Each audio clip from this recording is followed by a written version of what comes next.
Welcome to the Abarcast, where we speak about fitness, entrepreneurship, and humble beginnings. Announcements real quick. If you guys are interested with online training, in-person training, please let me know. My Instagram, my TikTok, and my YouTube channel is below. You can contact me there. You can fill out a questionnaire, and we could work in person or online. Manifest destiny from the East Coast to the West Coast of the U.S. or worldwide. Okay.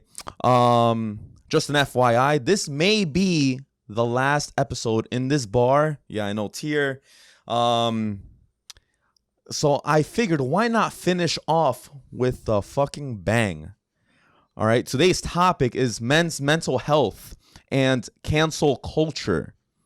So why not bring my friend Fernando Uribe here?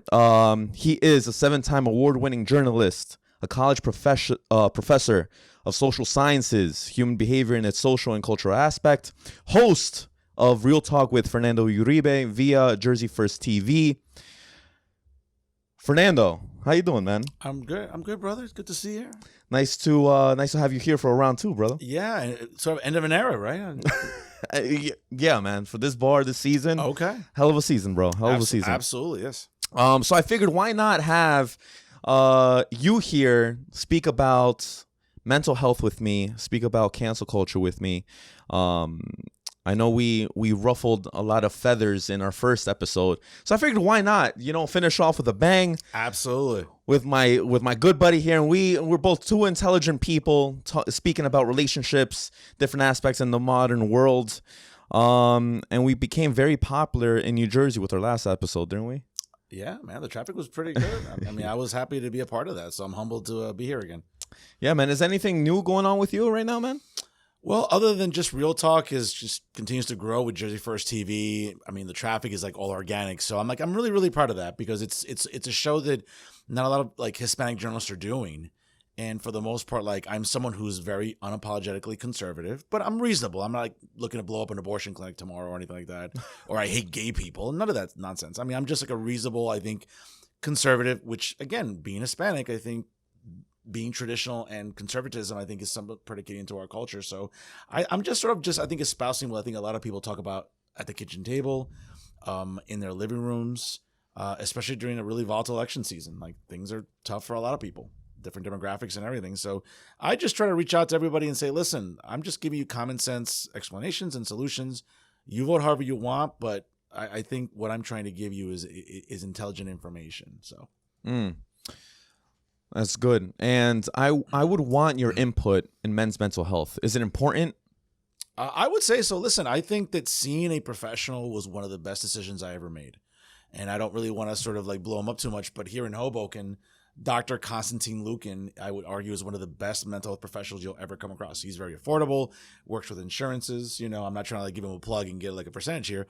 But he's a guy who I talk to consistently on a weekly basis. I would say roughly for about maybe 3 years, almost 3 years. And he was monumentally important to me in the sense of helping me get a better perspective about what I'm doing wrong, not just in my relationships, but let's say personality-wise.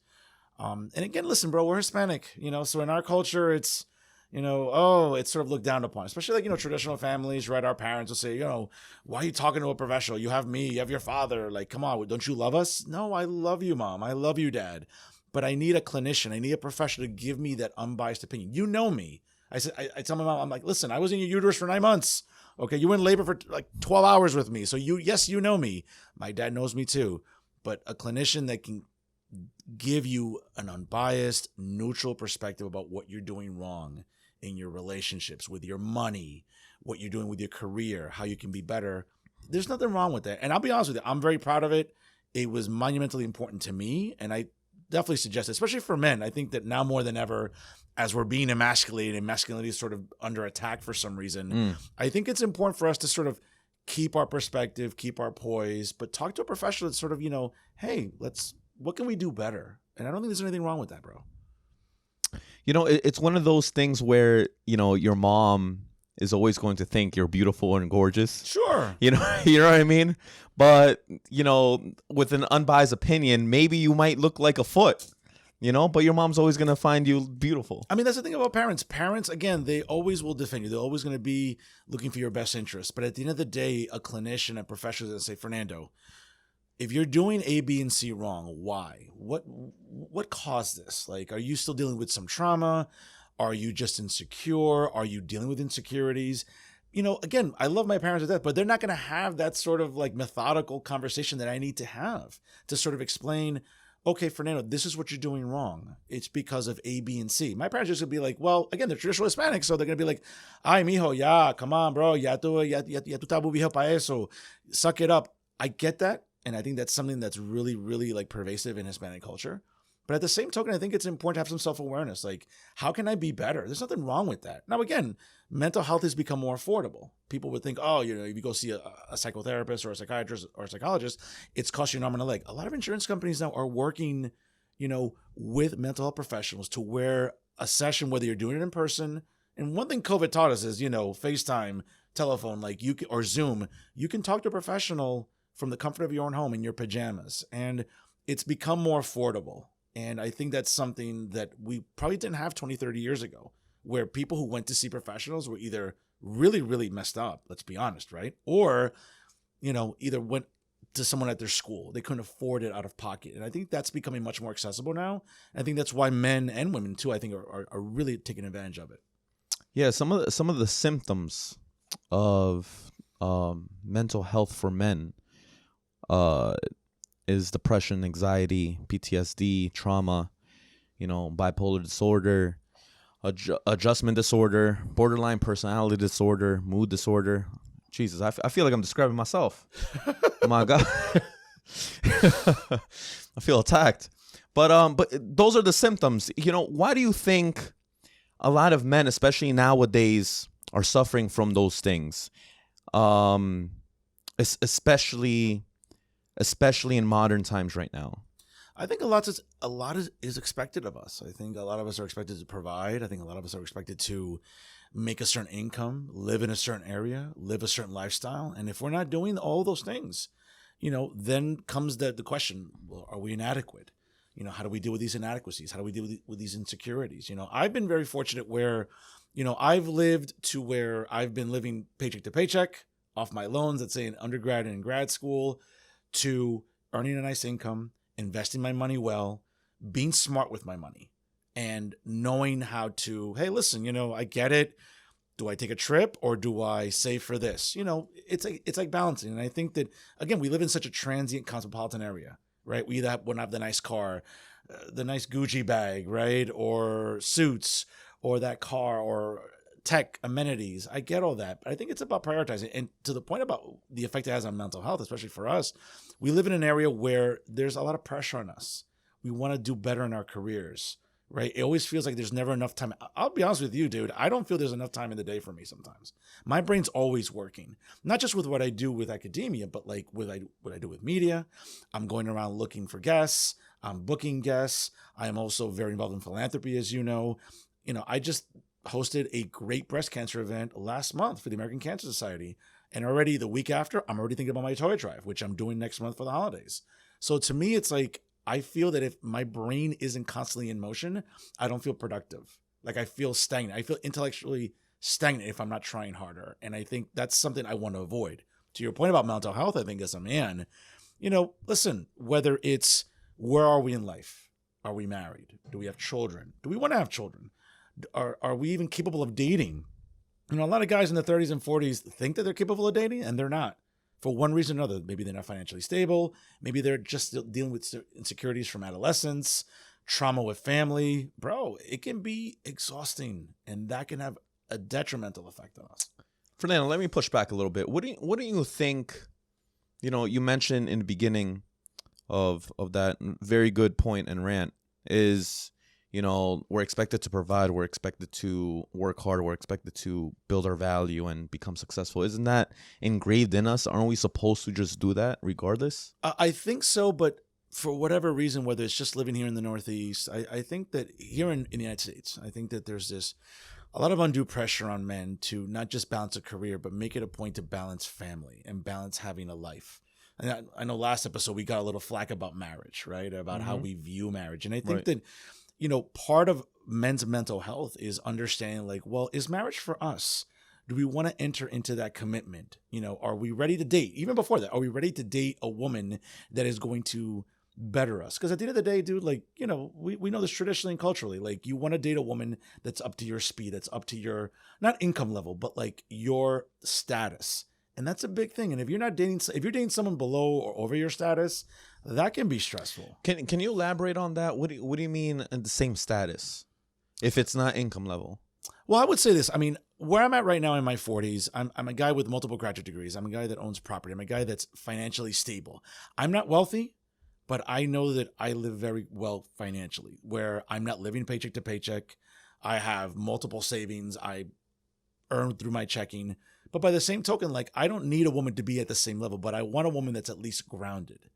And, at least for my age, like, and I've dated women in recent years where, like, you would think that in your mid to late 30s, especially Latinas, that family's on top of you. Hey, you need to procreate. What are you doing? Ya está vieja.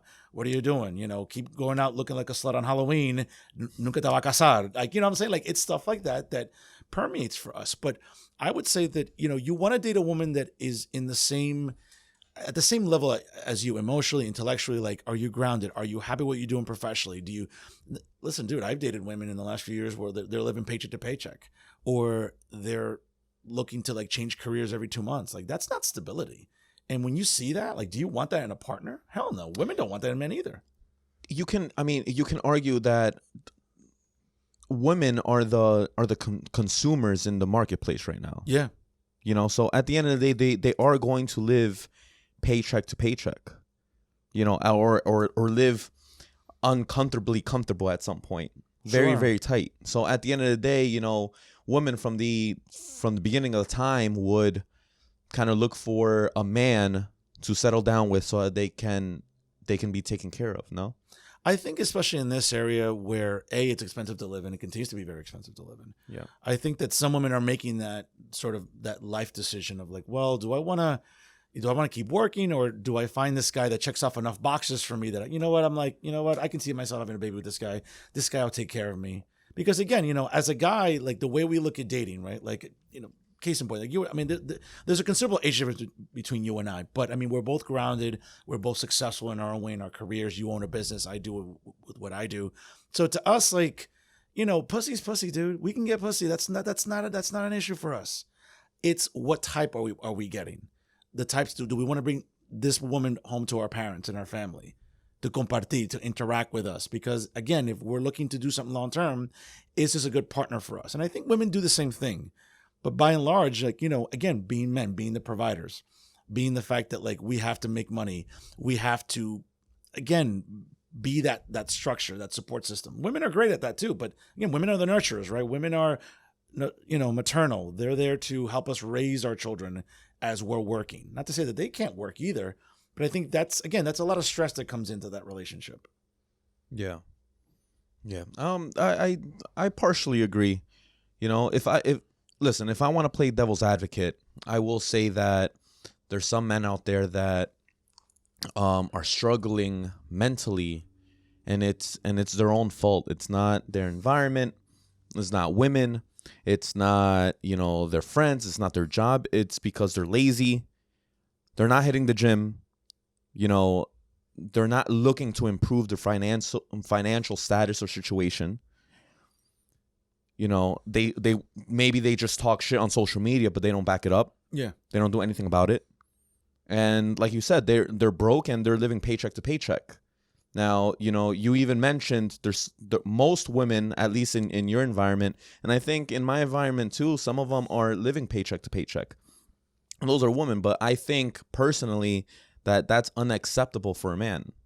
If they're living paycheck to paycheck, how are they going to find a mother of their child? How are they going to find a wife? And also too, like this, they're looking for stability. Yeah, and the stability, like a 2-income household, right? I mean, that's especially in this area where it's increasingly more expensive to live in. Food prices are going up, mortgage rates are going up. If you want to buy a house, that's even more difficult now. Rent is going up, right? Every type of amenity you can think of, whether it's car insurance to having a vehicle, everything's going up.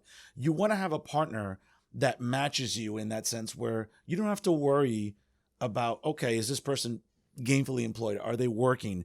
Do they have some semblance of money management and budgeting? I was saying this, we were talking about off the air before, the idea that as a man, you have to have some self-awareness, right? And going back to sort of the importance of mental health, one of the reasons I think that I'm immensely grateful to Dr. Lukin here in Hoboken is because for a good portion of my 20s and 30s, like I was a serial cheater. Okay. And a lot of men don't want to say it openly because, oh, it's a scarlet letter. I don't care. Like, you got to own your shit. You got to own what has brought you down as a person.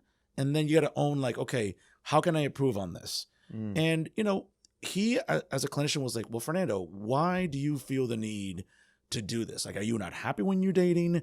Are you just like, do you have some sort of compulsion? And, listen, this might not be popular to say, but, pussy's no different than any other vice. It really isn't. It's physiological. Okay. It's no different than people that they're dealing with chemical dependencies or the dependencies. Now, again, maybe, hooking up with women, maybe it's a little bit different. I don't want to minimize substance abuse. It is a serious problem still for men and women in this country, so I don't want to minimize it. But the idea that why there's this insistence on, I got to go out and meet someone, or am I capable of meeting someone? Can I do this? I think at the end of the day, it's like, understand why, again, as he helped me over the years, was, well, Fernando, why do you think you are a serial cheater? Are you a commitment phobe? Are you incapable? Because you've been married before. You've dated women long term. So like, you're clearly not afraid of commitment.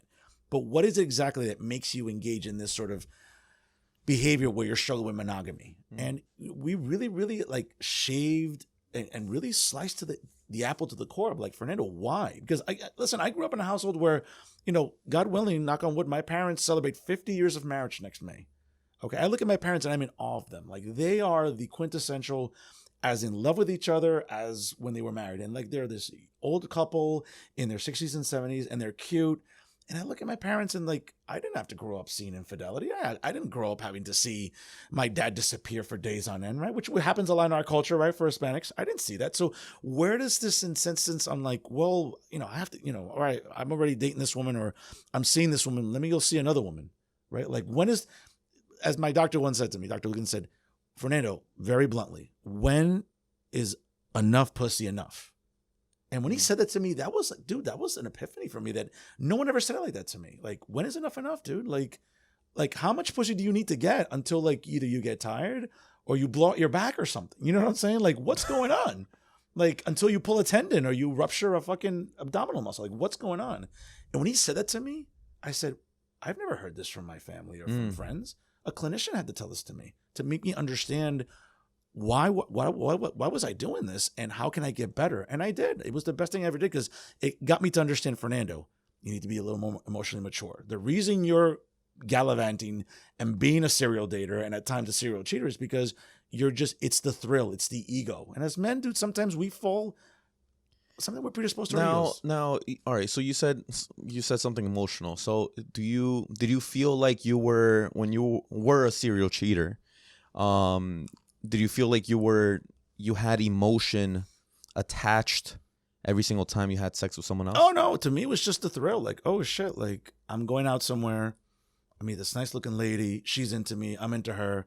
I asked for her number or Instagram. Well, now it's like, oh, let me get your Instagram, because sometimes ladies aren't like all about giving Instagrams, their numbers out. And okay, and I'm very proactive. I'm one of those like, hey, I'm gonna follow up. The next day you're getting a call from me or a message. Hey, what's up? Let's get together. I mean, some chit chat. Hey, what's up? Where you're from? Blah blah. But I'm more about like, hey, let's go. Close the deal. Let's close a deal and we'll go out. And to me for a long time it was a thrill. Like, it's almost like that ball player that kind of treads through the regular season. Is kind of like, not really doing too well. But come playoff time, like, yo, can I turn on the engine? Can I turn on the switch and produce in crunch time? And I think for a lot of men, that was like the ego trip. Like, can I do this? Yeah, but don't you think that it's always going to be there? I think that, and I say this as a guy. No, I agree. But I say this all honestly. I think one of the benefits from seeing a professional was the fact of like, Fernando, like, you've hooked up enough in your lifetime for two men. When is enough, dude? When is chasing women or juggling women just going to bore you? And I think I got to a point where it was like, it's becoming expensive, right? I mean, with everything else going up in prices, like, juggling women is probably not the best thing financially to do. cheating is expensive. You have to entertain them at some point. Yeah. Listen, I wouldn't know because I'm a man of God and I don't cheat. But I heard, in the streets and in the hood that it's very expensive out there, especially with rates and prices going up. No, listen, restaurants are expensive. No one's going to be asking for well drinks. People asking for, Tito's and Casamigos. No, but the point is that I think that, it gets to a point in your life, I think, as a man where it becomes laborious. Never mind the expense of it. It's laborious. It's unnecessarily stressful. And again, when we talk about mental health, it's like this is contributing to the decline of it. Like if you can be at peace, like I've been at peace with myself for a good amount of years now, to where like when I date and I'm chill. I don't like juggling. It's way too, again, it's laborious, dude. It's problematic. It's like you have to be monitoring your phone. Do you download an app for a new telephone number, have it stored under something different in your phone? Like, dude, that's where I was. I was having two or three different phone lines in my phone, disguised as a calculator app. You know what I'm saying? Like, let's be honest. Some men do this. Okay. Some men do this. Okay, right. But to me, it was the thrill. It's like, can I? It's not the courtship because it's not really courting. It's either I'm getting laid or I'm not. But it's the, can I hook up with this woman? Again, it was an ego thing, and it got to a point where, the clinician was like, well, Fernando, like, at what point is your ego appeased already? At what point is your ego soothed? Like, you've hooked up with women. Like, if you had to put yourself in a hall of fame mentally, like, are you there? If you're there, like, what are you doing? Like, why are you overexerting yourself? Like, you're balancing way too many things, and you're good at it, but not everybody else is. And I've seen guys that struggle with that, with a career, trying to date, trying to do other projects, and like it can be overwhelming. And again, when we talk about decline of mental health, dude, not everybody deals with it the same. Like I went to see a professional. I go home, I'll take a nap, I'll sleep it off, and I'll go about my day. And everybody's like that, dude. Some people, unfortunately, deal with alcohol. People self-medicate with pills, with hard drugs because they can't deal with the stress. And like instead of seeing a professional, that's the alternative. And as we all know, it's a really unhealthy one, man. Yeah, I was reading a stat the other day, and men from the ages of 18 to 35, 30% of them are either virgins or haven't had sex in a year. And I think that's and if you actually analyze those numbers and step back and actually look at the macro, I think that's alarming, and that's maybe one of the reasons, arguably, why men's mental health is going down. Because unfortunately, in modern times, some women, not all, they have this almost this male ego where, if they sleep with more men, or they look at sleeping around almost as positive. And who are they sleeping with? They're sleeping with the top 10% tier, top 5% tier that are making more than six figures and whatnot. So all the other men that are getting their life together, struggling between 18 to 35, they're not either having sex or they're virgins.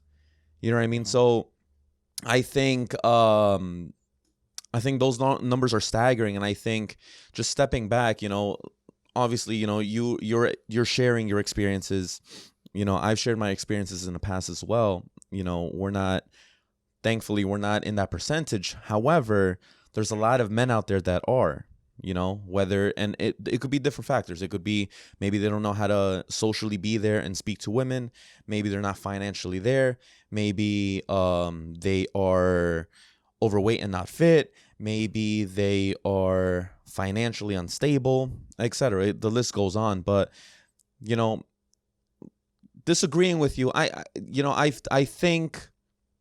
think even if at one point you get married or you become monogamous, let's say, there's always going to be that ego as a man in the back of your head, seeing like, yo, do I still have it? Can I do this? Can I not? Because at the end of the day, let's not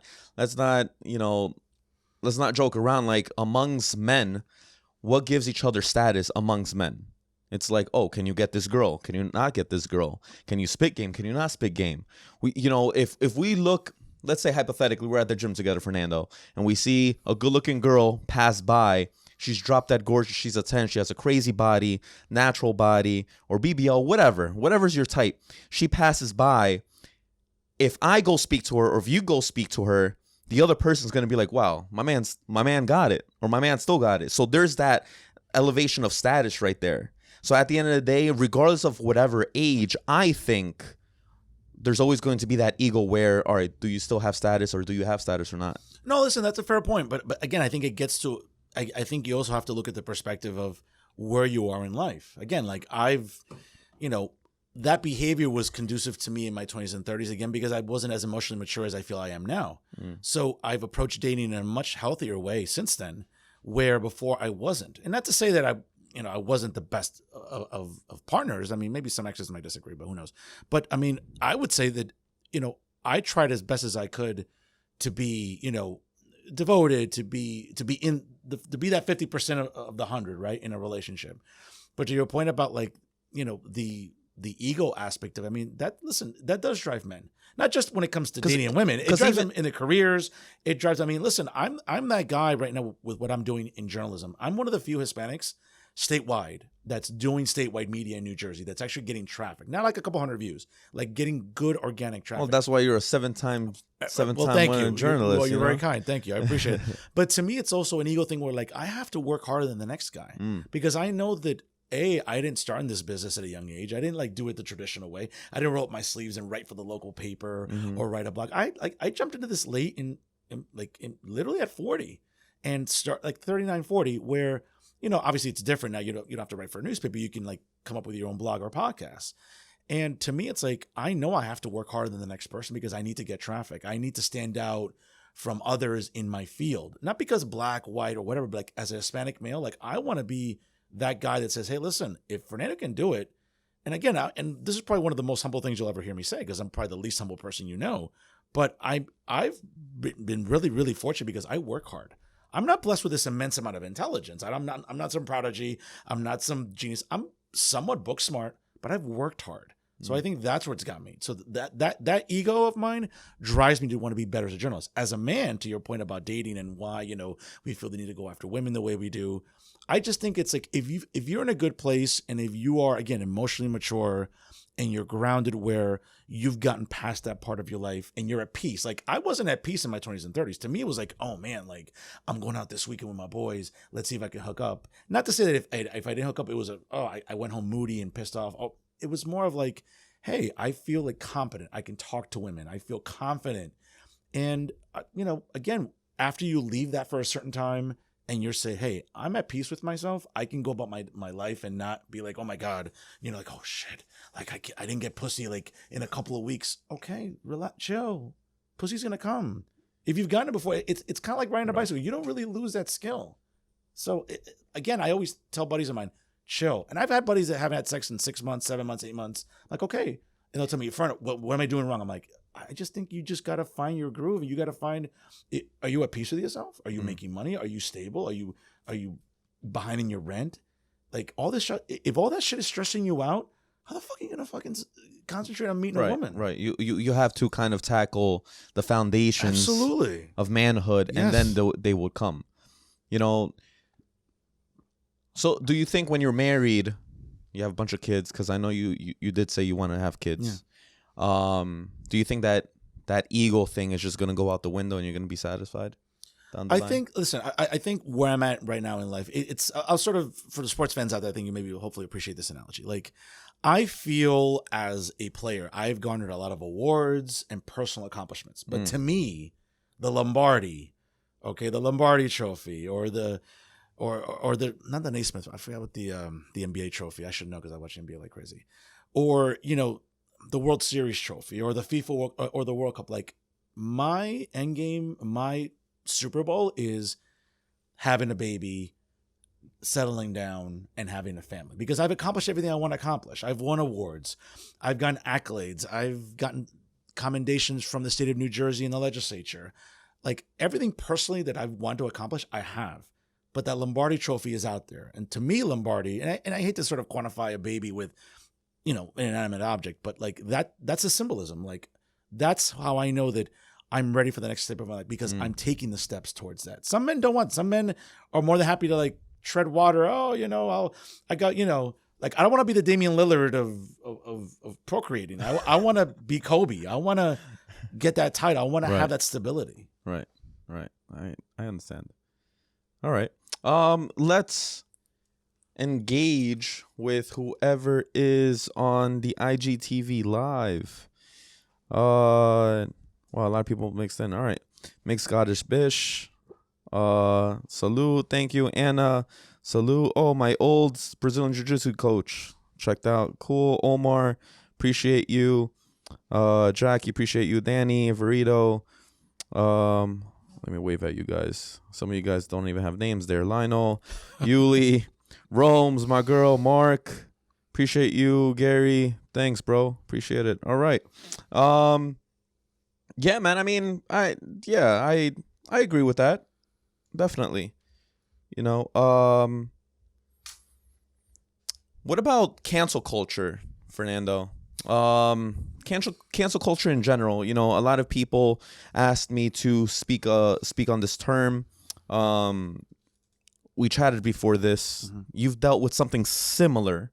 Not exactly cancellation, but something similar, especially in your field. You want to elaborate on that? Well, I would say that, again, being someone who's an unapologetic conservative and does media in New Jersey, where it's predominantly a very liberal, leftist, left-leaning state, you know, when you come up with ideas and you project them on a show that gets traffic organically and consistently, you know, a lot of people aren't going to like what you have to say, you know, and it's something, and I say this to my students consistently. It's like, you know, free speech, I would argue, the reason to sort of use the educator in me, the reason the First Amendment and free speech is the very first sentence in the document, the most sacred legal document we have in human history, I would argue, the U.S. Constitution, is because the founders looked at free speech as that important because they knew what it was like not to have it under the monarchy of King George. So that was the very first thing in the document. Not freedom of religion, not freedom of the press, freedom of speech. Now, again, I think we've come to learn that in the document, you're provided, you have freedom of speech. You're free to be, you know, not having the government come after you. Okay, that's exactly where people look back at the document and say, you know what, that's what prevents government from being usurpacious against you because of your speech. Now, it doesn't mean that there isn't freedom from consequence. And I think that, you know, the idea that being Hispanic and being a conservative, I think, especially in a state like New Jersey, doesn't come across well to everybody. It's a rather progressive state. So whether it's issues about abortion or LGBT issues or, you know, my opinions about the LGBT community or certain things about it, like curriculum in our schools, you know, my thing is that I haven't been canceled completely because A, I'm still on the air. B, when I do advertising with local let's say local sponsors, let's say what I do with my local podcast with Talking the Hudson, they're still paying me. It's not like they're not listening and they're not like, okay, well, yeah, Fernando might get some shit for this, but is Fernando crossing that line? Like I'm, you know, as I tell some people, I'm a lot smarter than I look sometimes. I know how to sort of thread that line where, you know, you can be someone that objects to, case in point. I'm really the only journalist in New Jersey that's really been hammering the sex ed curriculum in our public schools. Not about sex ed curriculum when you were senior high school, but like teaching gender identity or transgender to kids as young as 5, 6, or 7 years old. There's a reason why parents are upset during this election season, okay? There's a reason why parents feel that they're being minimized at school boards, which is why in New Jersey, there's more candidates running for school board elections this year than ever in the last 20 years, okay? In different municipalities, in all 21 counties in New Jersey, that's what's going on. So I feel that I'm someone that is standing up for traditional people. Not like, again, I'm not like this Bible thumping person, okay? I barely go to church. I'm spiritual. I believe in Christ. I worship in my own way, but I'm not out there, you know, standing outside of an abortion clinic with a sign saying, "Oh my God, you know, if you get an abortion, no. Like I'm all about respecting people's choices. However, as a conservative, you know, we live in a climate where you can't do that. You know, if you stand up against, you know, I'm someone, Brian, that like I don't look for race and everything. There are people in our political climate, social climate, that want to racialize everything. I don't do that. Okay, I'm Hispanic. Okay, I know what it's like to be discriminated against. I know what it's like because of my features, because of my last name. I know what it's like when I walk in. I've lived through all that. But do I let that govern my life? No. So I denounce stuff about race or gender or anything else. But when you do that, especially with louder voices in New Jersey that are very about racializing everything's, if you don't believe in this, you're a blank phobe or you're a blankist. I don't believe in that, Brian. Yeah. So when I've taken positions against like activist groups, against groups that like openly campaign to like coddle illegal immigration, that welcome illegal immigration, that think it's okay to do that. No, I'm here to tell you like, no, like there's a reason we have borders. There's a reason why we believe in sovereignty. There's a reason why we can't be consumed with race or gender at all times, or the idea that, you know, you should be able. Now, again, you have to have some perspective here. Okay, you just can't go around saying things blatantly racist or homophobic or xenophobic or misogynist. I get accused of that sometimes, but again, it's all because of context. You know, have I been canceled completely? No. Have I been vilified online? Have I faced some restrictions on Instagram and Facebook? Absolutely. Okay, I think it's almost comparable to how many times I got detention in high school lately. But the reality is that I know what it's like to face that vitriol. It hasn't canceled me completely, which is why I think I speak up so much about free speech, where it's like free speech is making sure, like, just like you and I can have free speech doing a podcast, okay? Sadly and tragically, I hate white nationalists. I hate neo-Nazis. I hate white supremacists. But the aspect of free speech is making sure that person has the right to say the things that they can. I don't like them, but if I want freedom from repercussions, or at least freedom from scrutiny, then I need to expect that from everybody else. You can't have free speech when you want to. Yeah. You either believe in it completely or not at all. Right. Has that during that time, did it affect your job as a professor? I would get a lot of flack from colleagues where it's funny, where I would not be bringing my, you know, what I do with media to work. I'm not telling my students, hey, by the way, don't forget to check me out on Monday, at 6 p.m. I don't do that. You know, but they some follow you. Well, I mean, listen, kids are smart, and I'm sure it spreads like wildfire. Oh, sure, and like, you know, they can just as soon as they go to my professor or they whatever sign up for a class, the first thing they're gonna do like is Google me and see what comes up. And of course, my podcast locally comes up, and so does my statewide one.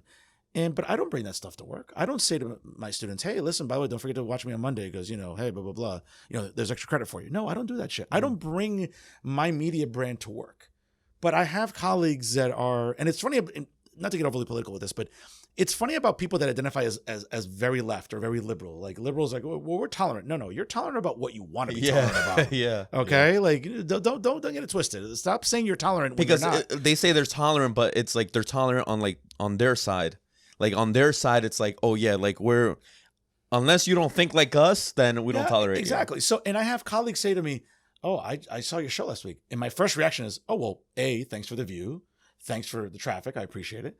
And then, of course, you know, because I know where it's going. So I try to diffuse it, and I'll hear, you're a disgusting racist, or you're a disgusting trans. They would say that? Yeah. And some are trans people in the department, right? And some are like people of color or women. And I'll be like, oh, okay. Well, what made you think so? Well, I just think you're a racist. And I'm like, okay, great. Well, again, what's the point? We're not in 10th grade. Right. Can you itemize for me what makes me a racist? What makes me a transphobe? Well, you just are. I'm like, you have a fucking Ph.D. like me. You can't articulate this? Like, it's disgusting. So to me, it's like when I get that sort of vitriol, like I've just learned to go do my job and go home. You know, if you're watching my shit, great. I'm grateful for the traffic. I'm happy. But at the same time, I'm not going to convince everybody that I'm right, which I usually am a lot of times, policy-wise. I'm just going to listen, as long as I'm not hurting anybody, as long as I'm not openly trying to be divisive, Brian, or saying, hey, listen, I openly believe in hate and I'm spewing it. I'm not doing that stuff. Some people might take it that way, and some people don't. Some people say, hey, you know what? Fernando makes sense. You know, I'm just not going to say that openly too much because I don't want to get the shit that Fernando gets. But Fernando seems to be able to handle it well, so I'm good with it. Do you think it's fair? I don't think it's fair at all because, listen, I work in academia. Most of my colleagues or most of people who work in academia are very liberal. They're very leftist. I've had colleagues walk into work with Che Guevara shirts on And if you're Cuban, you know what Che Guevara means. I mean, it's a pretty oppressive, tyrannical person. Or I've seen people walking with Bernie Sanders shirts. And the first thing that comes to my mind, I'm like, wait a minute, you're a grown-ass adult. You have a Ph.D., but what you're telling me is that you don't know shit about economics because you're wearing that shirt. Okay? So it's like you're advocating for someone that doesn't know shit about economics, and that's who you're supporting. Okay, fine. I'm not going to try to cancel you. I might laugh at you. I might make fun of you. You'll hear a snide remark out of me like, oh, listen, I have an Economics 101 book. If you want it, I can give it to you. And that's the end of it. I don't want to get into screaming matches because you're not gonna change people's minds. You're not gonna win, yeah. You're not. And for the most part, again, I say this all the time about liberals in academia or in media. It's stop saying you're tolerant. You're tolerant about what you like. You're not tolerant across the board. And I think that's the hypocrisy that I come across all the time. Not just in media, Brian, but especially in academia. Because again, most professors, especially in social sciences, history, criminal justice, sociology, poli-sci, they're all liberals. Okay? I don't bring my politics into the classroom. I don't say to students, hey, A, B, and C, or, oh, you think this way? No, like, they're going to know what I am because they already have an idea. Right. When they make a comment, I don't roll my eyes because I've heard a lot of my students say to me, hey, I took Dr. So-and-so and I said something that wasn't even concerned. It was just moderate. And they rolled their eyes at me. I don't do that shit. I don't do that to grown adults that are paying money to come to the college or paying money to take my class. I don't do that. I treat them like adults. Yeah. I think that's sort of an unfortunate thing, Brian, especially in academia where people that are very, very left don't have that patience or tolerance to deal with others where, hey, you got to believe what we believe in. And if you don't, then we're going to label you. And that's just wrong. Like that does nothing to the learning environment whatsoever. Since we're on the topic of cancel culture, I think the big elephant in the room about cancel culture involves Kanye West, or he's now known as Ye, right? Yeah. Do you think it's right? What's your position on Kanye West's situation right now? Do you have any? Well, I'll say this. I think that there's a lot of hypocrisy within the Black community about Kanye West and his comments because just 2 years ago, and folks, you can Google this. I'm not making it up. Charlamagne the God, if you listen to The Breakfast Club in the morning, which I tend to sometimes when I'm driving, I mean, made some disparaging comments that you can take out of context and say, well, the reason this is happening is because I'm sort of paraphrasing, but like, well, because, Jews control this, know, and I mean, whether or not you want to believe that, whether it's in media, banking, commerce, whatever, you can believe whatever you want to believe again. But the idea that comment kind of goes under the radar or that, and listen, and there's a very real thing that people don't want to talk about. I'm Hispanic. I'll say this. I'm brown, so I can say this. I think that within the Black community, I think there's still a struggle within it against the Jewish community. Because again, when you start seeing whether it's Kanye West and now you're hearing Kyrie Irving getting suspended for 5 games because of comment or for tweeting out a link to a movie based on a book that has some language that could be construed as anti-Semitic, right? Right. I mean, again, I think that, now listen, I feel for Kanye. I think that there are some issues Kanye's dealing with, coping with that maybe I'm not qualified to diagnose. But whether it's for attention or not, I don't know.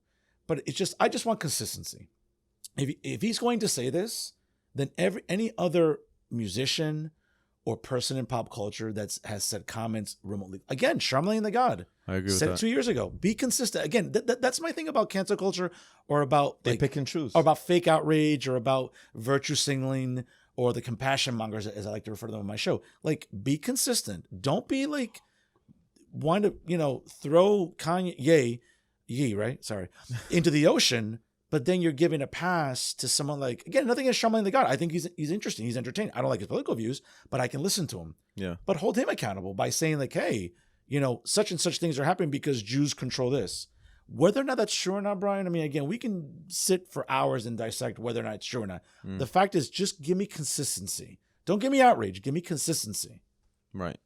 If you're going to cancel one person that said something, cancel everyone and hold everybody accountable. And let's be honest too, like about canceling, about people that have been in the eye, whether it's the Me Too movement, whether it's now sort of this focus about anti-Semitism and whether it's on the rise or not, just give me consistency. Make sure that everyone, if you're going to vilify this guy, make sure you vilify A, B, and C or C, D, F, because maybe they make similar comments.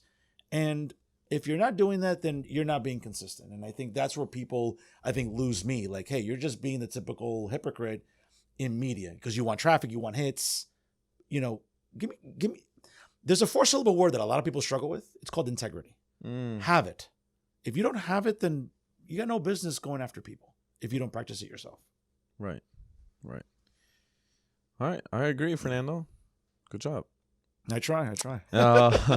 So I got on Instagram, since I'm very, very active there, I put out almost like a poll to speak about certain things and certain topics. Okay. And what we're going to do is run through all the things that I received. Hopefully we do have time. Okay. But first things first. Okay. First topic. And again, I put out on Instagram that the topic was going to be men's mental health. So it has some sort of correlation with our theme today. Okay. Men always work. I personally don't believe in days off. You know, this is from, I believe, a male follower. Men always work. I personally don't believe in days off. I'm thinking about work, improvement, and money when I'm not working. What would you say about that, Fernando? Listen, I think I'm always working too. Maybe not to the extent, again, because I'm not working in the private sector. So, I mean, when I look at my income, I look at a set income that I'm getting bi-weekly. What I do with sponsorships, what I get from advertising. I think that, but I'm always thinking of the next project. Like, I always feel that if I'm not stimulating myself or not being like, you know, in my house with my notepad, just writing down ideas, either for a potential show or for a potential guest, I feel like I'm not being productive. And I hate that feeling. Like, I feel like intellectually I'm becoming stagnant, and I don't want that shit. Like, I know what it's like. Again, when you are comfortable in what you're doing job-wise, again, I don't want to criticize it. If you're comfortable with what you're doing, a 9 to 5, working 40 hours a week, doing the bare minimum, that's great. I mean, that's, you have to want to improve yourself. You have to want to either have a better portfolio, own property, have financial freedom where, hey, you know, if you want to just get away for a weekend, you can do it. You don't have to be like, oh shit, am I maxed out on my credit cards? Do I have any savings? Fuck, no. Like, you know, if you're at that point, like, you should want to get to that point. You should want that sort of financial freedom where you're not suffocated. Listen, it's the holidays coming up.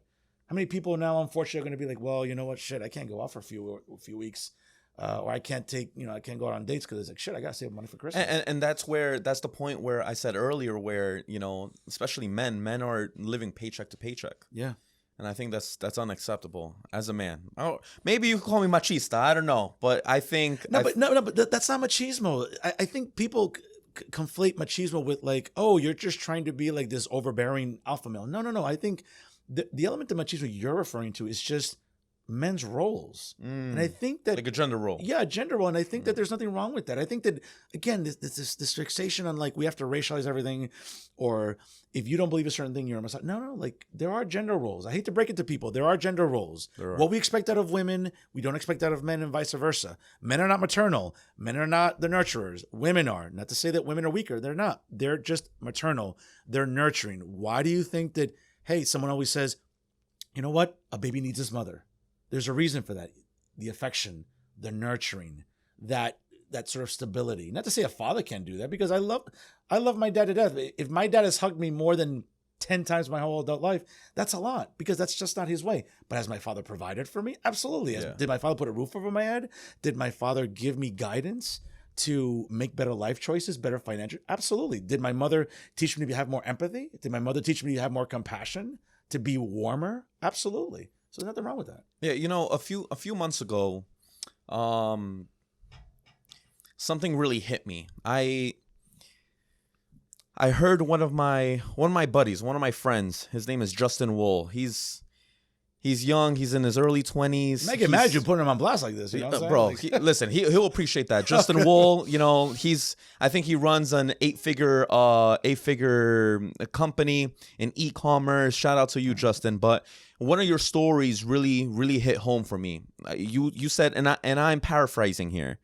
All right, he said something along the lines of, if you're gonna take a day off or a rest day, you should at least put in some type of time into work or make money for at least 2 or 3 hours on that rest day, and then you could enjoy your day. But at least that night when you go to bed, you could say, you know what, I at least made some money. That's right. That's right. I saw that, and this is also too not losing money either. That's also important correct. too. Yeah. Before that, I would take certain days off, and I would just I'll be honest, I'll scratch my ass. And those days, man, like, did it feel great? Yeah, sure. But like now that literally just like turned a switch in my head. Ever since then, man, I'm focusing on improvement. I'm seeing it in my finances. I'm seeing it in my energy. I'm seeing it in my social life. I'm seeing it on everything. So that was a huge step up, Justin. I appreciate you for saying that. Yeah, absolutely. But dude, just 2 hours out of the 24 just to make some money. Make a call if you're in sales. Close the deal. You know, maybe network, go to a gym, go to a supermarket. You know, my guy Joe over here, maybe he ends up doing a meeting with a potential, you know, person who wants to open up his podcast. Maybe you, Fernando, maybe you want to be on someone else's podcast. You're doing something that involves work, and that could eventually bring you some income. No, again, and I'll sort of give you an example that's personal to me. Like, again, for a certain part of my time, let's say 20s and 30s, like, I love going out. Case in point, I'm a big NFL fan. I think you've seen it on my social media. I'm a diehard Cowboys fan. I know I'll get some hate on it. That's okay. That's fine. Okay. But, I mean, there was a point. Wait, let me stop you right there. People say that I look like Dak Prescott. Is that true? There's a similarity there. There is. Yeah, there is. You should have dressed up for Halloween for it. I think you would have. Listen, I've gotten a lot of requests from my clients, and I've honestly even gotten free drinks in a bar. Okay. For being confused with Dak Prescott. And I'm pretty sure you throw the ball better than Dak Prescott. And then, this is a Cowboy fan. Okay? So. And then I got up from the chair, and they noticed I'm fucking 5'8.5", 5'9", and they were like, "This motherfucker." They're like, "Wait a second, this guy." They're like, "Whoa, hold on, wait, you got that guy in that sleep commercial?" You know what I'm saying? No, right, go ahead. No. What I was saying was like, even again, getting older, like the idea, let's say on a Sunday, unless it's a big game or like catching up with friends I haven't seen for a while. Like, I have a home office. I'm just as happy Sunday watching the game in my home office because I have a smart TV in my office at home. I'll watch a game, but I'm doing work. I'm scheduling guests for my show. I'm either scheduling guests for the podcast. I'm sending out an invoice to renew for monthly advertising. And I feel I'm productive. I can watch the game. It doesn't make me any less than a Cowboy fan. It doesn't make me any less than someone who used to love going out. Brian, there was a point in time in my 30s where I literally on Sundays in Hoboken, I was here from noon until closing time. I would watch the 1 o'clock game, the 4 o'clock game, and the 8:30 game because I was out meeting friends. We all like different teams. I'd go watch my Cowboys. I'd go meet. I want to meet chicks because they're there. We're all hanging out, whatever. More times than not, I knew that, hey, listen, not because they're destroyed, but because, hey, you know what? I could probably take some chick home, you know, like maybe we'll gel at the bar, we'll click, and guess what? I wouldn't even stay the whole day. I'd go back to her place in Hoboken or nearby or back to my place. The point is that as you get older, like you prioritize what's important. Again, I love watching the Cowboys. I get aggravated every week. I scream at my TV, but I'm doing work. I'm in my home office, typing, going on my Excel, print, you know, scanning an invoice, emailing it out, making sure, hey, I'm making sure I'm getting paid. So if I'm going to be doing advertising with a certain sponsor, then I'm getting paid. So I feel that productivity, to Justin's point, like, hey, if you're out there at home doing work for a couple hours a day and you're making money and at the same time not losing money, that's productivity. Right. I completely agree. Yeah. And you know what? I'm not going to say all girlfriends, but some girlfriends, they would even complain that, you know, they don't have time with you.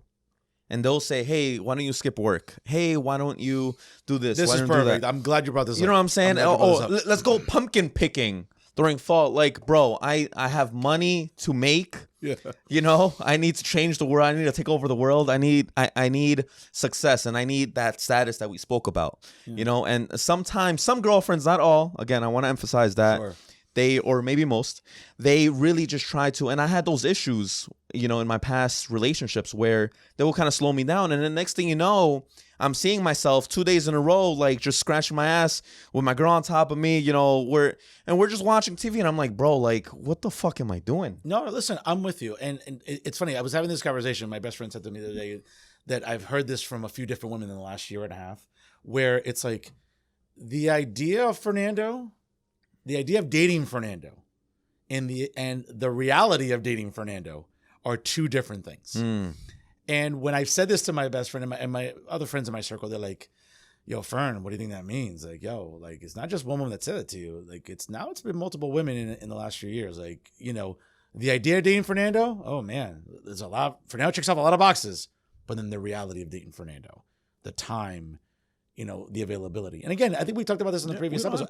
As a man, when you're into a woman and you feel that you like it, you will move mountains, bro. Yeah, we'll make time. You will at least 10 minutes. Absolutely. You will listen. You'll pick up that phone. You look at that text. At least reply. You're gonna text her back. At least. Maybe a paragraph or two. At least. Exactly. But when you're not into her or you're just more committed to something else, right, then you're not gonna do that. Now, to the point of that about scheduling and everything else, it's funny. My friends were like, "Well, friend, where does that come from?" I'm like, "Because I'm busy. Because I'm focused on." My media brand, and it's not because of awards. I'm grateful for the awards. Believe me, I love to brag about them. But the idea is, I want to get better. I want to make my brand bigger to people. I want to keep improving my philanthropy, make a difference. And so I'm always busy. More so my media brand because it's taken off. Dude, I had to bet on myself 5 years ago when I said I'm going to start a podcast from scratch. Locally in Hudson County. Let's see if it can manifest itself into something statewide. I bet on myself where 3 people listened to my podcast for the first couple of weeks, and I was like, shit, bro, like this is demoralizing. I kept at it. I kept at it. And it's like that not addiction to it, but like that effort and that work ethic. Right. So, and when dating, I've had women say to me, hey, te voy a ver esta semana, I'm going to see you this week. I'm like, yeah, baby, absolutely. And there are women that sometimes, you know what? If I'm not really into them, I'm just going to use work as an excuse. But when I'm into her and I really like her, and again, listen, not to say that, listen, or sometimes you're just too busy. No, listen, pussy's pussy. And when you can get laid, you can get laid. But at some point, if you feel that it's not going anywhere, and you feel that okay, I need to focus on work. I don't want to be stagnant. Like to your point, you said that you were there for 2 days. Yeah, listen, by the sounds of it, your girl's on top of you. That's great. That's a great 2 days.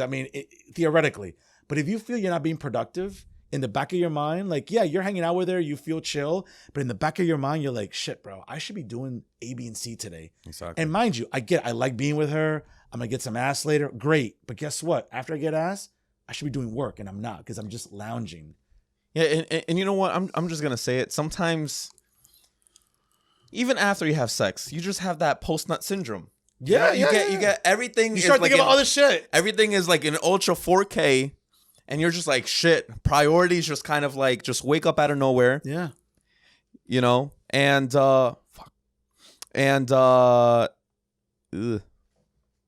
priorities are out of, come out of nowhere, and they just kind of, they end up just coming into your mind, and the last person that you want to kind of deal with is the person next to you, and you're just like, dude, I got shit to do. Yeah, that's happened to me. Like, you're right. Like that post-nut like epiphany. You're like, oh shit, I could book this guest that I just saw on a fucking ad 2 weeks ago, and I can you know what? Fuck it. I gotta make it a point to remind myself. Oh shit, I gotta reach out to this person, for an episode. And it's like, yeah, that epiphany's great after the nut, but then you're like, okay, I gotta be productive. And I think that sometimes it goes back to the conflicts of dating. Like, if you're dating a woman, same thing happens for us. If you're dating a woman who's very busy, you have to kind of either accept that and work with it or not. Now, again, if she's into you, she's going to make time. Same thing. Women are guilty of the same thing. If a woman's into you, I don't care if this woman's the Secretary of fucking State. Okay? She will find a way to be responsive to you. And you know what? If she's really into you, she would make you, I'm sorry. I'm going to say this. Yeah. She's going to make you priority over her job.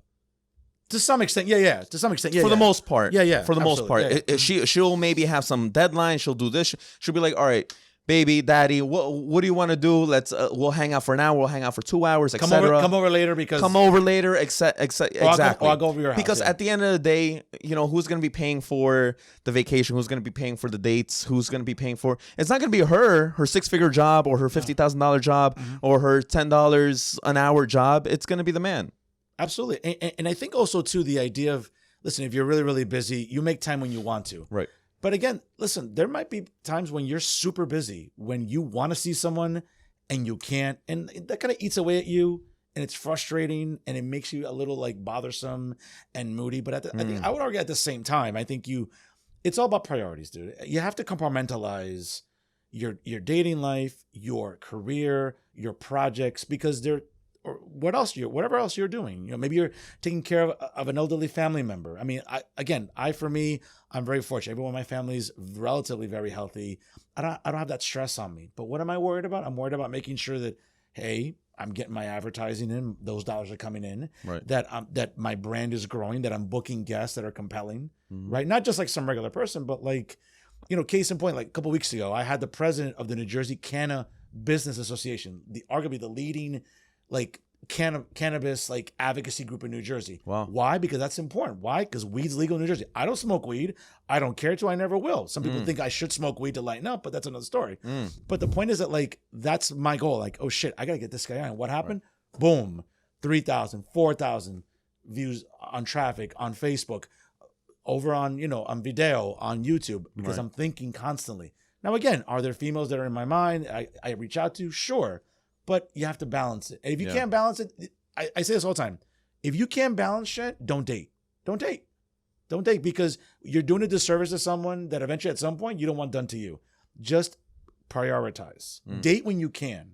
I think, just to finish off this question, 4 things men should prioritize is sleep, work, working out, and family. I like that order. Yeah. I think sleep. Listen, it's not in order. It's not in order. Okay, I would argue those top 4. I would argue that's a good order for me, because I know for a fact that in my 20s and 30s going to grad school, like these dark circles, they're not there by magic, folks. I mean, they're there because of grad school. They're there because of I'm a night owl. So I would be up at 12, 1, 2, highlighting articles, typing papers, because it was a means to an end. I needed to get my graduate degrees. So I knew that I had to sacrifice. I couldn't just go to grad school when it was convenient. I had to bust my ass. As I've gotten older, I've made sure to prioritize sleep. I nap every day for the most part, but I also make it a point to get at least 6 hours of sleep every day. Because why? I have to get up early. I'm up doing work. The same thing with family. My parents are very, very healthy, thank the Lord. So is the rest of my family. I make it a point to spend time with them. My parents come visit me twice a week. I make them coffee. I got pound cake for them, panetela, galletica. Like that's important shit for me. Because compartiendo with them, like interacting with them. That's important. The same thing with the other things you mentioned on the list. They're important. I think you have to sort of look at the list very subjectively. Okay. Dealing with being a fitness trainer in a very all bodies are beautiful type world. That's a good point. I think that movement is not good. That's cancel culture. I think that mentality is horrible. We're in my opinion, we're promoting obesity. We're promoting cardiovascular disease. We're promoting pulmonary heart disease. It's not good. Like it got to a point where we're putting obese women on Sports Illustrated, on ESPN, on the cover of magazines. Like, we could push the political aspect of all lives matter. Yes. Yeah. But to the point where we're just going to like idolize someone who's extremely obese or overweight and say, you know what, this is the model for an athletic sports magazine is insane. And I think that's a crime. I mean, Brian, think about it. Like, we're promoting obesity. Think about 7 years ago. Didn't Adele get a lot of shit for her weight? And she went purposely to lose weight, and she still got grief for it. While we glorify someone like Lizzo, who that's not a thyroid condition. Like, Lizzo is someone who is clinically obese, and she gets glorified and put on this pedestal. And again, she's a great singer. I'm not arguing her talent, but the idea that we should say, well, okay, this is okay. And again, I'm not trying to fat shame anybody. Bill Maher had a really good point about the United States is the leader in the world in obesity. Okay, if anything COVID taught us right early on is that if you suffer from obesity, you were probably the most predisposed to either get COVID and or die from COVID. Secondly, the idea that, listen, maybe going to the gym isn't accessible to everybody. Maybe everyone's, cardiovascular system is different. Again, maybe people have a thyroid condition. These are all things you have to consider. That's irrelevant. You should still be hitting the gym. Exactly. You should still be productive and try to get healthy, eat healthy. Yeah. But the problem is that, the idea, I did a segment on this last year where I got tons of vitriol. where I talked about the Victoria's Secret models, where the idea that they were doing away with the fashion show, which to me breaks my heart because every December I love that shit on CBS. It was like the second Tuesday of December. I'll never forget that. I put that shit in my calendar. But I remember like looking at the fact that like we're supposed to be glorifying, you know, heavy set models in Victoria's Secret or the famous Sports Illustrated swimsuit issue. One thing is thick, bro, and I get for me like that's not really my thing. Like listen, and that's my thing. That's fine. Like yeah. don't think I'm hating on Exactly, heavier yeah. women, but like we're promoting like cardiovascular disease. We're promoting pulmonary heart disease. Diabetes. We're promoting diabetes. Like we're promoting tendon damage, joint damage. Like, we're promoting unhealthiness, man. And to me, again, it's like and we don't put overweight men on those magazines because what's gonna happen? Men and a woman are going to shame that poor guy that's in the cover photo. Exactly. But because she's a woman and she's overweight, they're like, "Oh, you go, girl. No, you know, love yourself, Brian, etc." I'm sorry. You can love yourself, but there has to be a semblance of responsibility Right. and some accountability. And I think the idea that, oh, well, if you're doing this, Fernando, because I was accused. I got tons of comments on my episode I did. Oh, you're fat shaming. What, you have 6-pack abs? I'm like, no, but I'm relatively healthy. I make it a point to be somewhat healthy. You should have shared your body fat percentage. What's and that? Your BMI. You know what? I don't know it, but the point is that what really bothers me is the idea. It goes back to cancel culture. Why can't we just say, in that regard, something that is obvious? We're not vilifying someone. We're not body shaming someone. We're not fat shaming. It's not healthy. Right. In what world, what clinician, what medical physician will tell you that someone like Lizzo is living a healthy lifestyle? Nobody will tell you that. Unless there's some condition I don't know about, then I apologize. Then I'll feel bad and say, you know what? I'll walk that back. But chances are that when we're looking at magazines and we're looking at heavy set women and we're supposed to glorify this, Brian, that's absurd. Right. You're literally telling women, I get it. Is bulimia and eating disorder still a problem in this country? Absolutely. Data tells us that. But it doesn't mean that now, hey, just go, when you go to Chipotle, get that extra order because it doesn't matter because we're not going to shame you. Exactly. That's a bad message. Yeah. No. All right. Relationships. Guys can still cheat when they are in love.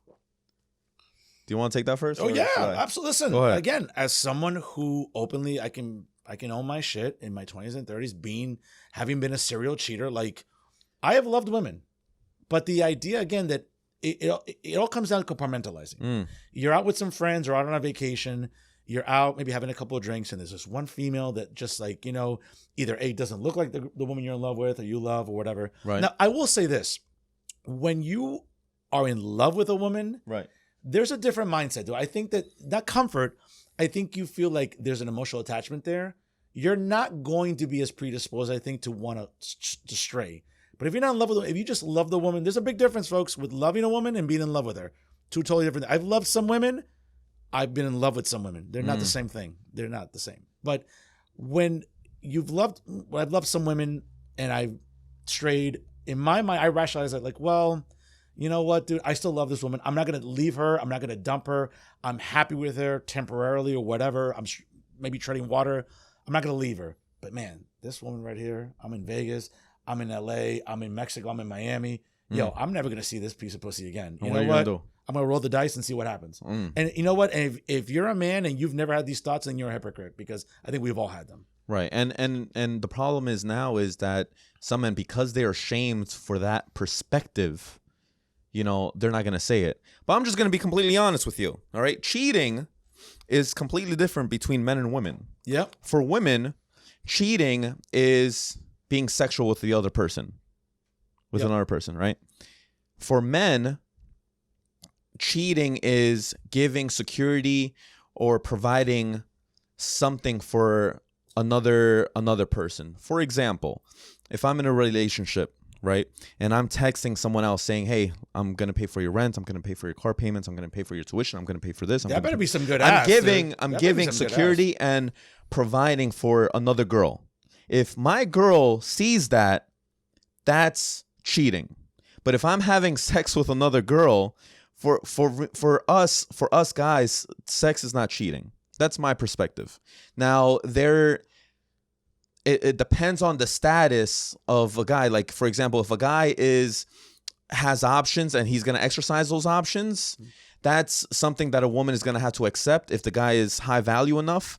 But if a guy is not high value enough and he's going to be cheating, he's going to lie to you, that's when something's off, something's different, and that's something's wrong. You should not accept that if a guy is lying to you straight in your face.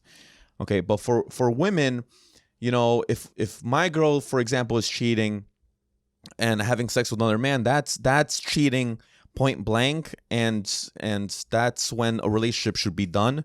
You know, a woman's values, a woman's job is to conserve her value, and a man's job is to increase their value. Yeah, present it and have it increase. Yeah, because woman's value, they're born with it, and a man's value, we have to build it. Correct. That's you know what I'm saying? And that's where the cheating goes. Like, if I'm sharing my value with multiple women and I'm hiding it from my wife or my girlfriends, that's cheating. But if a woman's decreasing her value by sleeping with other men, that's cheating. That's fair. I think it's hard to disagree with that, because I think that when you look at the way that we deal with indiscretions, again, we can rationalize any indiscretion, Brian, again, regardless of what we're doing. And I think as men, again, I'll speak as men. Men try to sort of rationalize, well, A, can I get away with this? And B, you know, is this something that's going to come back to haunt me? Because if you're just hooking up with a woman once and you don't have to worry about someone being like repetitive or blowing up your phone and whatever, again, it goes back to the point of being a serial dater or a serial cheater. It's getting laborious. If you're going to start straying that much, you got to worry about your phone. You got to worry about your emails, you got to worry about your bank statements. I mean, listen, dude, it's funny to me, and I say this all the time, why there's never been a woman who's been nominated to be the director of the FBI is beyond me, because the best investigators in the world are women. That's true. Why? Yeah, no, you're right. It's crazy. You're right. They can listen.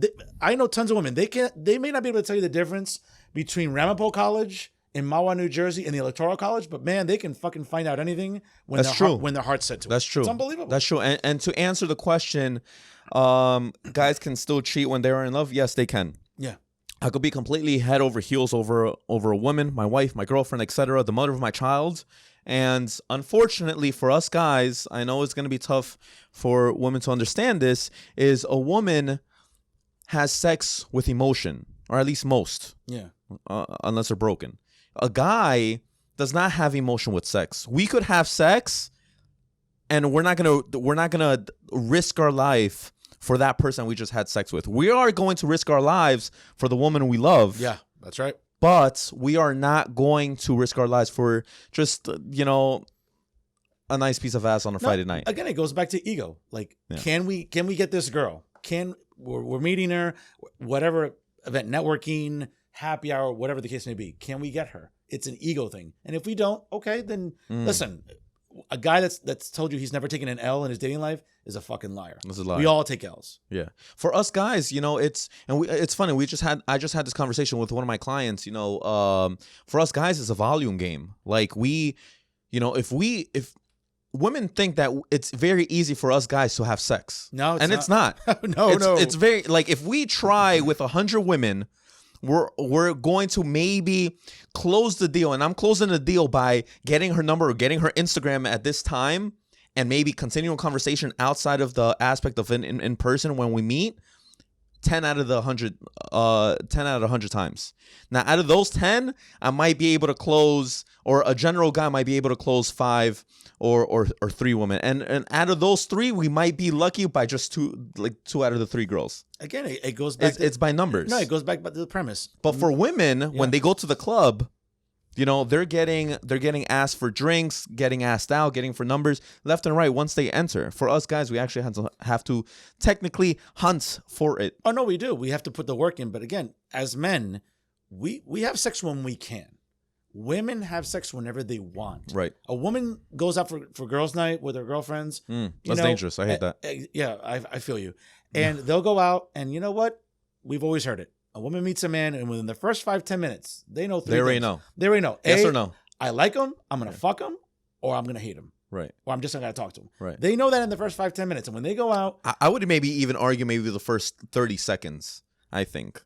Probably, yeah. If there's that intense like attraction, like the eyes lock, like that. I want to fuck you eyes. Yeah, exactly, like that. Oh my god, like I'm fucking you with my eyes right now. And I'm undressing you. Yeah. You're right. The point is that as men, we have to really work for it. We go out. The chances of us getting laid consistently, I mean, it's not the same. Women have that advantage where, like, again, I hate to say it, but like women have been taught since an early age, and this is going to bother some people, to weaponize their pussy. They have learned to weaponize their pussy, especially Latinas. Boy, do they know how to do that, because they have learned that if I weaponize this correctly, I can get what I want, when I want, whenever I want. Men, it's very different. It's true, bro. I mean, and this might bother some people, but for men, it's a lot harder. We have to work at it almost 10 times as much.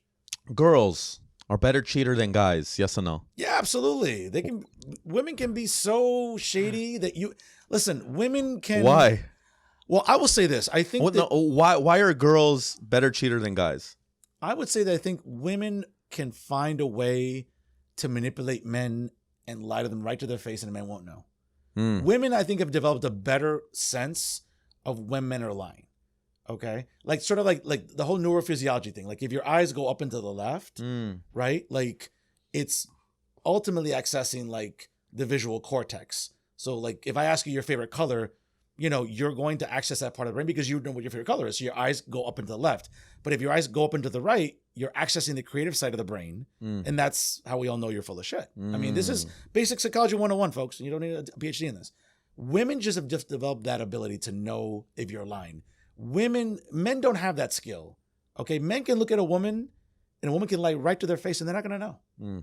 Many times it happens. I'm not saying it happens all the time. So the answer is women are better cheaters than men because they know how to lie better. I think they know how to lie better. And I think also it's not expected of them to do that.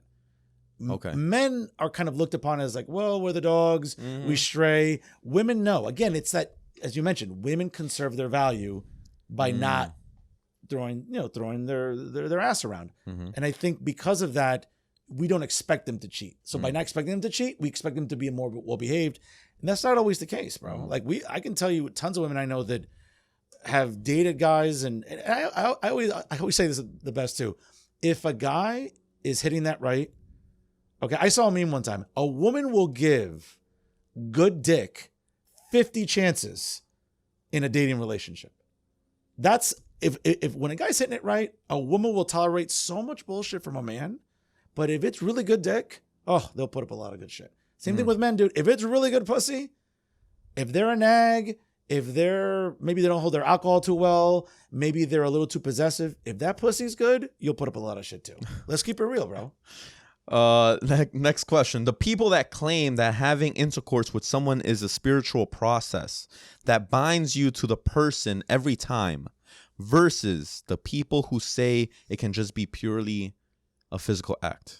Let me just tackle this one because I have a simple answer. Sure. I don't believe in a spiritual process or the exchange of spirituality and energy during sex. Again, for me, I think for me it's just purely physical, and that's it. It's a need and a want. It's like when I'm hungry, and I go eat food. When I'm horny, and I go have sex.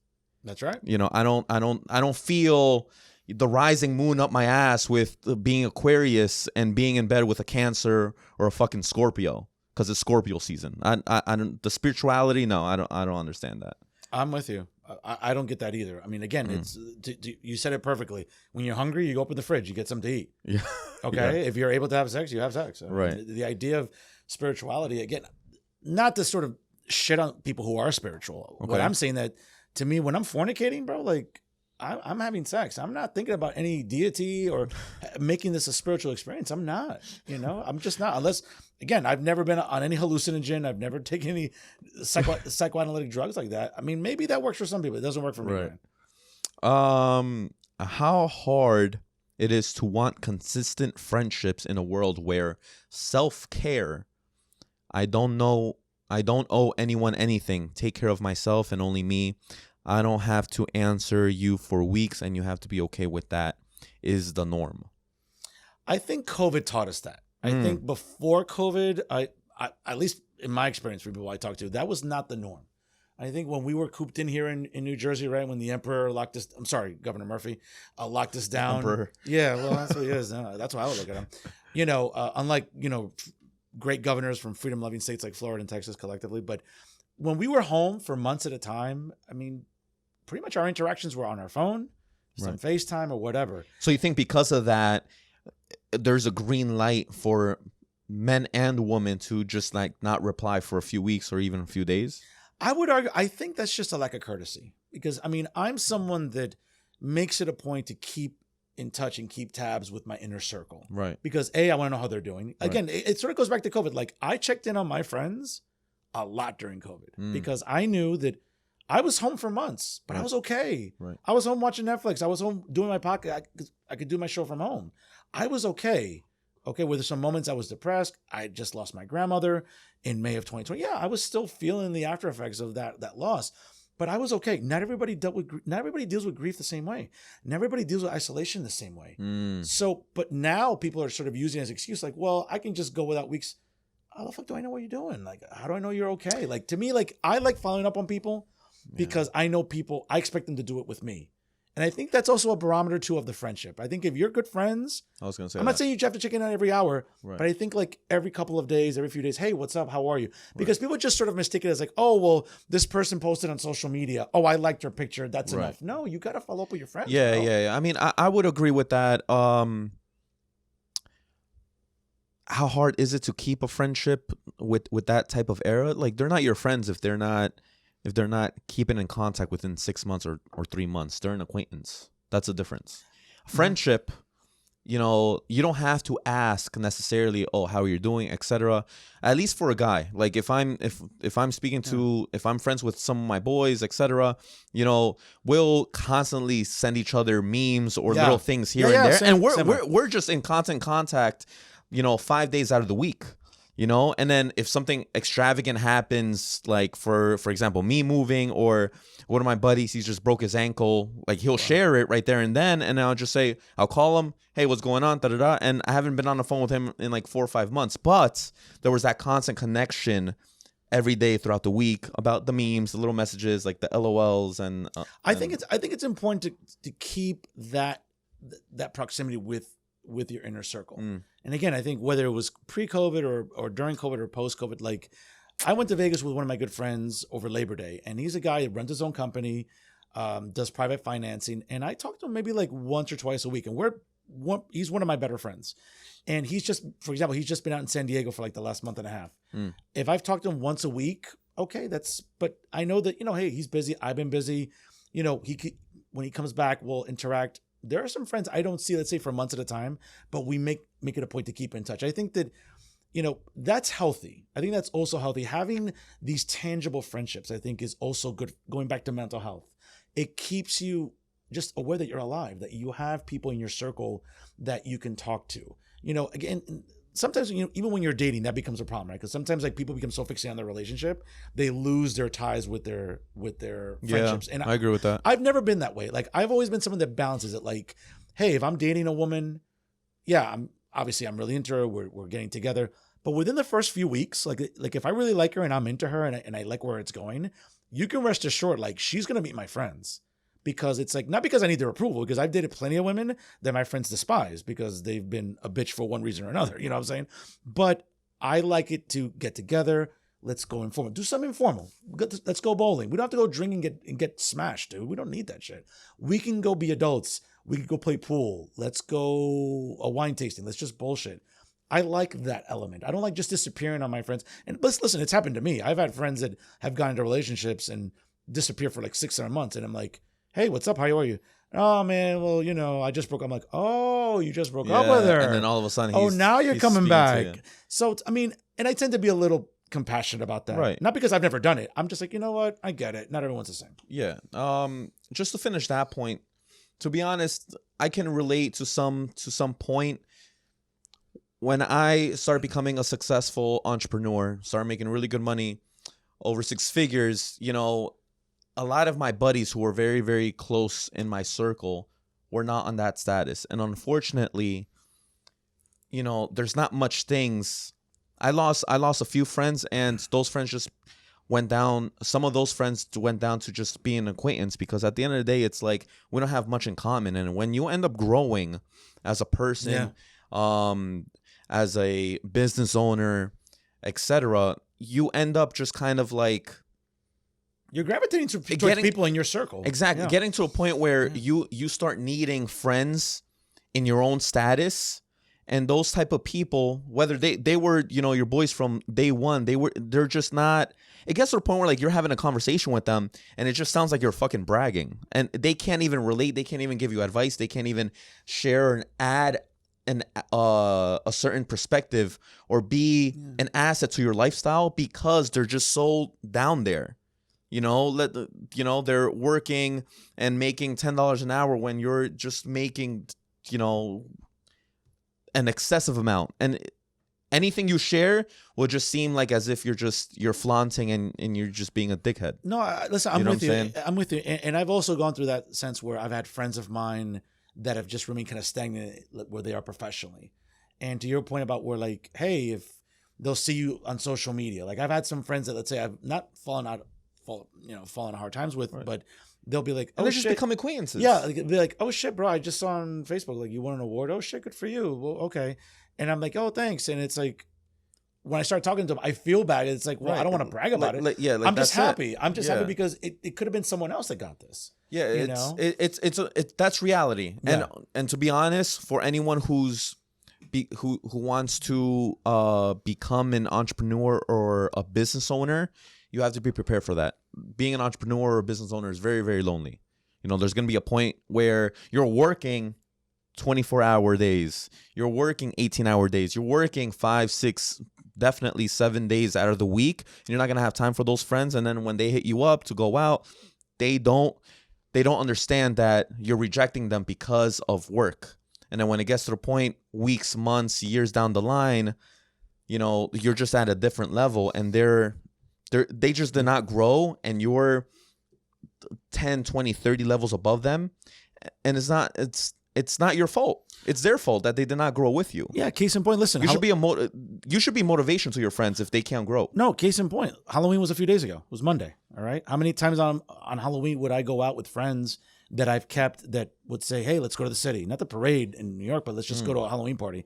It was Monday night. I couldn't go. I just finished doing my show. I had to work on some stuff for another show, and I was doing work. And they're like, oh, come on, Fern, bro, you haven't come out to Halloween in the city in like a couple of years. What's up? And I'm like, bro, I've just been busy. Right. Man, you're always fucking busy, bro. Come on, make some time for your boys. And it's like, you feel bad having to hear that. Yeah. Because that's stuff you hear like when you're a kid. Right. And you almost feel like, okay, well, peer pressure, you just cave. Right. Now it's like, no, bro, I got work to do. Like I got money to make, or I got projects to do. And you know what? I can't go out. You know what? I'll see you during football. I'll see you on Sunday Funday coming up. Yeah. And it's tough because at the end of the day, you only have time. You don't have time, and like the other day I had a brunch with a bro. I had a bro brunch. Okay. I just had breakfast with my boy. I only had an hour. I was like, dude, it's been a while. It's been a few months. Let's catch up. We sat down. We had some breakfast. And I was like, all right, bro, it's nice talking to you. And, back to work. Yeah. It's something quick like that, I mean, it's a little demoralizing, too, because at the same time, it's like you've developed these tangible relationships with friends for years. Yeah. Either your day ones or friends you've developed, let's say, undergrad or grad school. Like, I have friends from grad school that I don't have... that they don't interact with my other friends because they're just very different people. Mm-hmm. But when we don't interact for a long time, it's like, okay, we can still keep in touch. The problem is that, like, again, it goes back to the emotional maturity aspect, Brian. Like, where are you right now? Are you in a good place in your life? Are you making money? Are you financially comfortable? Not wealthy, but are you comfortable where, like, you have disposable income to where, hey, you can afford to take a couple of days off and go on a weekend, whatever, because you can do that. As opposed to someone else, it's like, oh, shit, I got to work all weekend. Right. And to end that point, guys, we only have 2 points left. If you feel like you're in that situation, use that as motivation. Your girlfriend, your boyfriend, your significant other, they're growing. Just use that as motivation that you need to step it up and you need to try to stay at their level just so you could stay, significant in their life. Sure. Next point, the time-old debate on waiting to have kids versus people who had kids young, or simply against people who don't want kids at all. and their reasoning for it. All different angles. I don't have kids. I only have Frankie, so I can't really, comment on that. But very quickly, Fernando, I mean, you want kids, so I'm sure you'll have some interesting points on that. Well, I would just, I mean, again, I'm 47. So, I mean, I've gone a good portion of my adult life working, going to school, getting degrees. I've partied a lot. And I think that I'm grateful for that sequence in the way it's happened, because I think that had I not done all those things, I wouldn't be where I'm at today. I think that could I've had a chance to have had children, let's say with other relationships, let's say in my 20s or 30s? Absolutely. But would I have been where I'm at? Would I have still been as hungry professionally? And would I have still had the ambition that I have? No. I think, listen, I run into tons of my friends from high school that had kids relatively like in their 20s, and now their kids are in college, but they're exhausted. So now they're trying to enjoy a little bit of like their 40s or early 50s. Right. And when they travel, it's like, it's exhausting to them. Like they don't have that same energy. Right. Not to say, now again, I think that because I've gotten a lot of things out of my system, I feel confident again. And the reason I date is because of procreation. Like I'm looking to have a baby. I feel comfortable enough where like, okay, you know what? I've lived so much of my life that if now I can commit myself to taking care of another human being, because I want that legacy, a child, hopefully children, preferably boys. They're more affordable. Sorry, ladies. That's the truth. Boys are more affordable. I would want that. I feel I'm going to be like, you know what? I've accomplished what I need to accomplish. I'm not going to have this itch where, listen, I know plenty of people that do media that maybe did it in their 30s, had kids and try to get back into the game. They couldn't do it. They were exhausted mentally, physically from having to take care of kids, that now that hunger isn't there anymore. Right. And I know a lot of talented people that I said, man, if he or she had stuck with it, I think that they'd be better off than where they're at right now. And it sucks. Again, there's no right or wrong answer. But for me, again, dude, I'm where I'm supposed to be right now. Like the universe has put me in a position where I am exactly where I need to be. And let me make the most of it. Let me do my best to not be Dan Marino, but be Joe Montana. I understand. You know, what I would say with that is I would probably tell women to try to have kids as young as possible. Not like 16, but Sure. like in their early 20s, mid 20s. And it sounds like a double standard, but have men try to wait as much as possible, because again, the women have to preserve their value. And again, if they end up waiting in their 30s, 40s, 50s to procreate a kid, their value ends up going down in the sexual marketplace. Yeah. Okay. That's right. For a man, we need to build our value. And I would even tell them to push having kids until you become successful or you're satisfied with, where you're at the moment. Like if you don't feel like you're financially there yet and you're comfortable and you can easily take care of your girlfriend or your wife and be a provider for her, and then be a provider on top of that for another human being, for 2 human beings, for 3 human beings, then you're not ready yet. And I think you need to, again, step up 10 levels, 20 levels, and make that money become valuable, build that value so that you can eventually have some kids. Absolutely. And I think it also adds to the point of like, you have to have them when you know you can have them. And I think that everybody differentiates it the same. I think men do differently than women. Again, I'm at a point where the universe is like, hey, listen, I'm hoping, I'm crossing my fingers, that I'm going to have a baby or 2, hopefully with the right woman, because I've accomplished A, B, and C. I know plenty of people in their 30s, dude, late 30s, that said, let me have a baby. Maybe my career's not going where it's supposed to. Let me have a baby. And it's fulfilling. I don't know one parent that I know of that doesn't feel fulfilled being a parent, but did they sacrifice a career that, hey, I had a chance to be really big in this, and they give it up for a family? That's noble. That's great. I, fortunately, again, I've been able to accomplish a lot. I'm hoping that the universe rewards me by now. Hey, listen, I worked on me. I worked on bettering me. Please reward me now with what I'm looking for. Again, the Lombardi Trophy, the World Series Trophy, the Jim O'Brien Trophy. That's the NBA Trophy, now that I remember. The Jim O'Brien Trophy. That's what I'm looking for now. Hopefully I get there. Yeah. Next point. Last point. Before we wrap up. Different love languages and how they affect romantic relationships. For instance, or for example, if a man isn't a touchy-feely guy, but he does something that he can for his girl, or does everything he can for his girl, but she won't think he loves her because that's not how she perceives it. So I guess in essence, different love languages. I mean, my love language, I guess, is to be honest, it's material things. Like, I like receiving gifts, to be honest. Okay. And I'm a touchy-feely guy. Like, I'm a very physical person. Like, I know you love me if you constantly want to have sex with me, if you constantly want to touch me, you constantly want to, like, have physical contact with me, and if you actually think about me when you're, you know, out shopping, or I like gifts. So those are my top two love languages. Don't my only. Like, if you're lacking on one of them, it's not going to go far, and it's not going to last. And everybody has different ones. If you know, if you have different ones, then it is what it is. I mean, I think you have to figure out what your significant other's love language is, and then do that for them, and make sure you focus on that. Because if my girlfriend's is she's a touchy-feely person, but she's not really materialistic. She's more of, you know, constant constant praise through text or something, you know, like, I need to be doing that instead of buying her shit when she thinks it's irrelevant. I think there's also a cultural component, I think, that goes into it as well. Like, being Hispanic, like, within our community, we're very affectionate. We're very overt in how we express ourselves. And unfortunately, sometimes I'd say, like, when it comes to dating, like, and I've had different type of girlfriends where I've had Latinas. I went through a phase where all I dated was, like, Polish, Russian women, which, they, you know, again, and having a Cuban mother, when a woman's not very affectionate, my mom would say something like, tú sabes, la blanca no son affectionate. You have to, like, pull teeth with them. Yeah. As opposed to, like, when we're in private, yes. Like, I remember I had a Russian ex a few years back that when we were in public, we would hold hands. But when we were together, let's say out with my family or my friends, oh my God, like, she was very serious, the bare minimum of affection. But then when we're back in my place, like, it was wild. Like, it was like this, like, tenacious animal that was just like, okay, cool, awesome. I've always been consistent. I've always been the silly person in the relationship. I love making jokes. I love the tickling. I love the affection.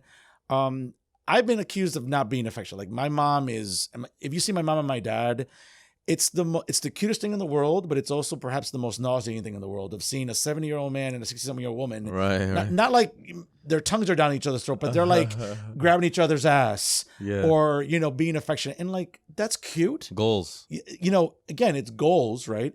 But part of me is like, well, when I've dated some Latinas, not all of them are affectionate. I think that my way of showing affection is, hey, I'm going to be responsive to you. When you call, when you text, when you're in my house, like, I'm very hospitable. I'm going to make you feel welcome. That's my way. And again, you can't always control the other person or their reaction. You can only control yourself. You can't control them, but you could actually at least, like, share your love language and tell them, hey, yo, listen, I'm materialistic and I love physical attention. So if you can't provide those two things, girl, there's the door. You know what I'm saying? And one love language for me specifically, and this is kind of funny because my parents think I'm totally tyrannical with this, but because I'm such a sports nut, like, I love watching the NBA, the NFL, MLB, soccer.